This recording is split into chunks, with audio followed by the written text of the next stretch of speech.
আজি নিযুক্তি ভাল আমাৰ নিযুক্তি কথাবোৰ ভাল চৰকাৰ হ'ব লাগে কি কৰিম যি চৰকাৰ হ'ব সিয়ে ভাল আমাৰ তাৰপিছত এটা কথা হ'ল যে আজি আপোনাৰ দেউতাৰ কাৰণে আপুনি নিযুক্তি বিচাৰি আহিছে আমাৰ মানে ভাল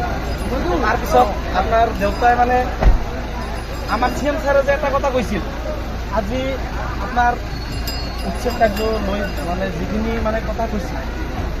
আগতে বুলডোজাৰত দি ঘৰ চৰ মিয়া মানুহৰ মানে বহুত কিবা কিবি কৈছিল মিয়া মানুহৰ ভোট নালাগে তাৰপিছত মিয়া মানুহৰ ভোট নালাগে আজি চাব আপুনি যে আহিছে আজিতো মিয়াৰ ওচৰতে আহিছে তাৰপিছত মিয়াৰ ওচৰত যে আহিছে মোক ভাল লাগছে আপুনি আহাতে মোৰ ভাল লাগছে তাৰপিছত আমাৰ CM ছাৰে এটা কথা কৈছিল যে এই ইলেকশ্যনৰ আগত যিখিনি কথা কৈছিল যে আগতে বুলডোজাৰে দি ভাঙিছিল এইবাৰ মিয়া মানুহৰ আমি হাৰ ভাঙব আপনাৰ উলাৰে দি এইটোৰ বিচাৰে আপুনি কি ক'ব খুজিছে নহয়